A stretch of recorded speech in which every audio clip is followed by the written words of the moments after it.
So in Parliament, there's something called an opposition day debate. Usually the government of the day has control of the legislative agenda, what Parliament does, what's debated, what's put forward. But there are opposition day debates where the opposition, and sometimes opposition parties, smaller ones as well, get to put motions forward, get to debate things. And something the Conservatives are talking about is they're trying to force a vote on Labour's plans to scrap jury trials for less serious offences. It's quite interesting because there are quite a number of Labour MPs, 39 of them actually, breaking cover to urge Sir Keir Starmer to withdraw the proposal. There's been an open letter sent by them. Backbenchers say they were an ineffective way with dealing with the crippling backlog. Karl Turner, who's one of them, said there was grave concern at the planned changes. You've actually had quite a smorgasbord of politicians from lots of different types of political thinking around this. John McDonnell, for example, the hard left former Shadow Chancellor, he has been united with Sir Gavin Williamson, the former Conservative Education Secretary. David Davis, the ex-Brexit Secretary, they are united in their opposition to this. And in December, the Crown Court backlog has hit about 80,000 cases. The government says it will deal with that. I haven't spoken to a single solicitor or barrister who says actually it will deal with the Crown Court backlog in some way. I want to speak to Alex Chalk now, Alex Chalk KC, who's the former Justice Secretary under the Conservatives. Alex, you're very welcome to the programme this evening. Will this actually make a difference, this policy, or are the Conservatives right, to your party, to try to force a U-turn from the government? Well, look, I think they are right to force the vote, and if I were in Parliament, I would vote against it, because what David Lammy is proposing is something that goes beyond what Brian Leveson, Sir Brian Leveson, indicated in his proposal. So look, the starting point is there is an issue here. There is a problem. You talked about the backlog. Just to put it in context, just before COVID, it was around 39,000. It's now knocking on the door of 80,000, and the impacts are horrendous for victims. And I don't know if you remember that gambling allegation about the date of the election. One of those trials isn't due to take place until 2027, 3 years after. Absurd. Absolutely absurd. It's completely absurd. So, look, my view is something has to be done, but that something has got to include, one, putting funding into the so-called sitting days, which in plain English means all the courts running at full tilt. Which they rarely, if ever, do, Alex. Which they rarely, if ever, do. And that needs a bit more money. And by the way, it's fairly modest sums of money. You're talking, £10 million would make a huge difference and probably allow you to run at full tilt. That's the first thing. And second, if you are going to make an adjustment to where the boundary is for jury trials, and by the way, 90% of all criminal cases are tried in the magistrates' court before we lose all perspective on this, right? But if you are going to shunt that boundary, I think they've shunted it too far. I think the British people will not like the fact that you could be charged on an offence, you could be tried for an offence where you could go to prison for 3 years by a single judge. My feeling is that is too much, right? That is too much. And so I would not put the boundary where it is. I also am not comfortable with fraud cases, all serious fraud cases being heard by a single judge. So the bottom line is they've got to do something. First thing they've got to do is put more money into the system, more sitting days. They may have to shunt the boundary a little bit, but they should have stuck with the Leveson proposals as opposed to going further than is necessary, in my view. Can I ask you about another story that is in the news today? MPs blasted a catastrophic failure by the Ministry of Justice, which could land taxpayers with a £100 million bill for an unusable prison. This is £4 million a year to lease Dartmoor prison from the Duchy of Cornwall, even though the building's uninhabitable due to contamination by radon gas. Now, this contract was signed before you became Justice Secretary. Presumably, when you were Justice Secretary, you knew about it. You were locked into it. Tell us what happened here. Right. And is there any way to get out of this? Is the £100 million simply going to be paid? So it's a great point. So yeah, you're absolutely right, it was signed before. But I actually went down to Dartmoor because I heard about this issue. And I think there is a massive... people are looking at this issue through the wrong end of the telescope. Everyone is assuming this should be closed because there's radon. By the way, there's been radon coming from the bedrock of that granite down in Dartmoor for 200 years. This is a prison that was opened during the Napoleonic Wars, right? It's been there for a huge amount of time. And the point is that the prison officers who work in that prison live in houses which are also on the granite bedrock, who also experience radon in their homes. And the thing that I found extraordinary is that given that there hadn't been suddenly new and elevated levels of radon, why it was. So is there any issue here then? Could the prison actually be used? The issue has been, this is exactly right. So I took the health and safety executive to task about this. And why are you closing Dartmoor prison in circumstances where there hasn't been some geological earthquake which has suddenly emitted loads more radon?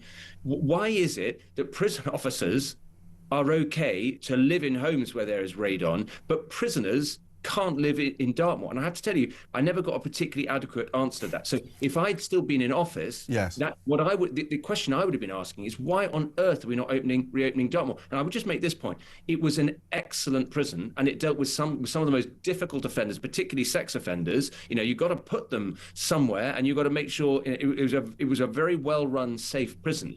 And so I think the real question here is, yes, of course, there's an issue about money being spent. That's a critically important issue. But the even bigger issue is, why isn't Dartmoor being used as it has been for 200 years? I mean, our viewers and listeners will be, and I am appalled by that. So we're in a situation where, because some lanyard-wearing fool at the health and safety executive says, well, there's a bit of radon gas and that might be an issue for people, we've got to pay £4 million a year as taxpayers to keep a prison which is, in your view, perfectly usable, closed, when it could be open, housing people, dealing with the crisis in our prisons and the overcrowding. That's the bottom line. That's absurd, Alex. That's absurd. I think it is. Look, it is absurd. And there's without boring your listeners, there is a technical issue about whether some legislation, which originally derived from a directive, had been about radon levels, whether it had been properly transposed, etc. Look, it's very complicated and boring. But the bottom line is this: that is a prison that has exactly the same levels of radon that it had 20 years ago, 50 years ago, 100 years ago. It is not at all clear to me. It wasn't clear to me as Secretary of State, and I was climbing the walls about it. And I was saying we should not be decanting prisoners, because if it's good enough for prison officers, frankly, it's good enough for prisoners. That's my clear view.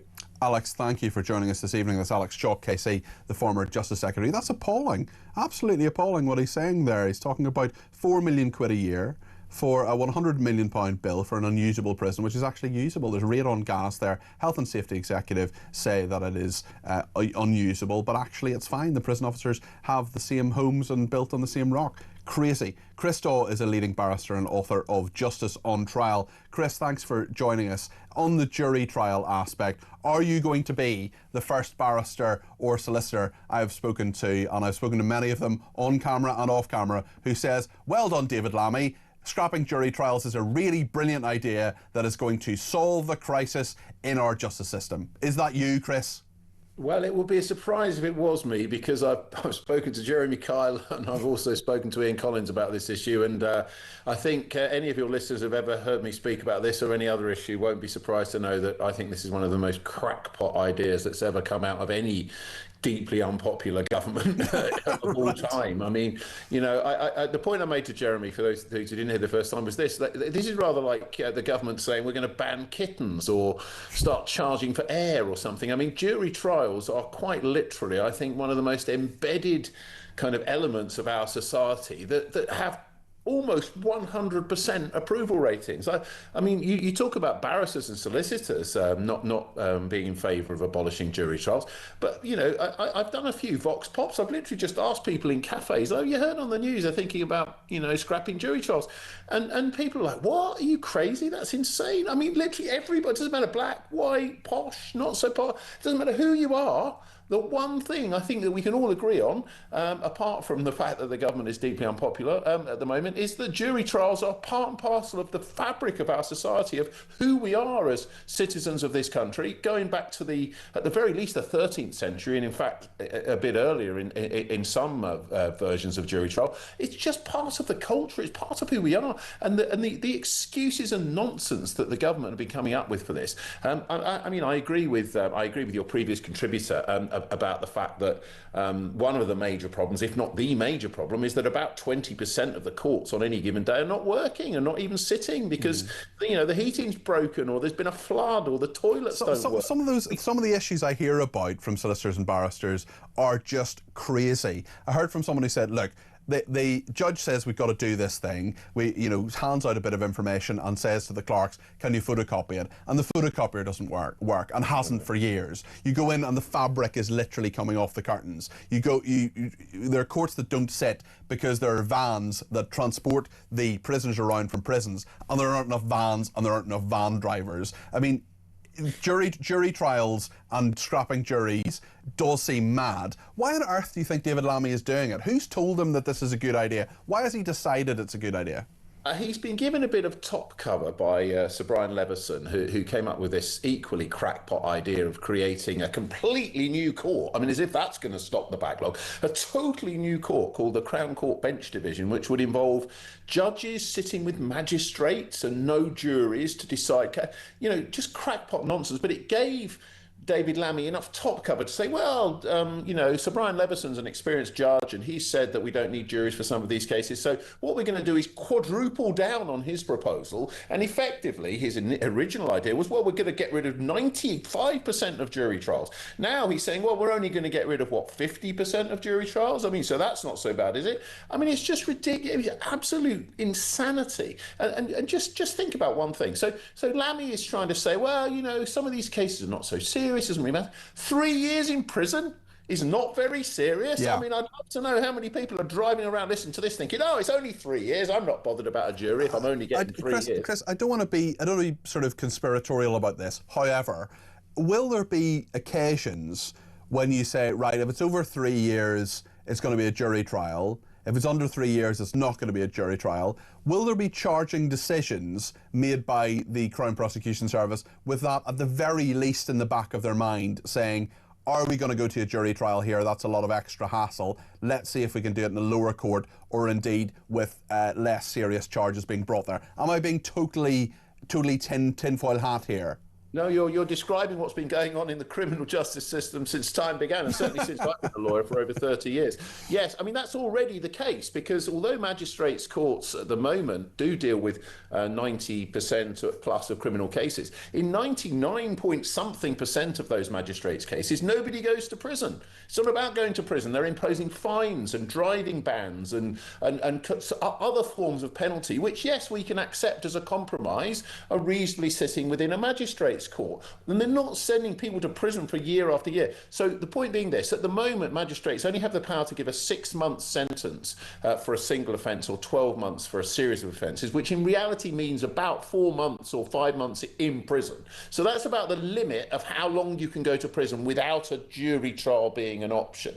Okay? And so since time began, the CPS has done exactly what you said. If they have a choice between charging, for example, what's called an either way offence, which you can elect jury trial, or charging a summary offence where you can't, where the maximum sentence is 6 months, then yes, that has happened since time began. And actually rightly so in some cases, because on a borderline case, if it's really not that serious, then being tried in the magistrate's court where there's very limited risk of imprisonment may well make practical sense. But when it comes to you or I, our whole lives being on the line, our career, if we're convicted of theft or a sexual offence or something like that, which is just devastating. Or even accused of it in many cases. Even accused of it in many cases, yeah. Yeah, well, exactly. Even being accused of it is bad enough. But the idea that you could be convicted of anything significant like that without at least having the right to a jury trial. You may choose not to. At the moment, you don't have to have a jury trial just because you have the right to one. And some people, for all sorts of reasons, choose to be tried in the magistrate's court. Depends on the situation. But let's be honest. If it's you or me, if it's one of my kids who's alleged to have, even if they're alleged to have stolen an iPhone, which was one of the examples that David Lammy's got, then they should have the right to have that tested by a jury, because if you're convicted of a crime like theft, that's probably going to stop you getting all sorts of jobs in the future.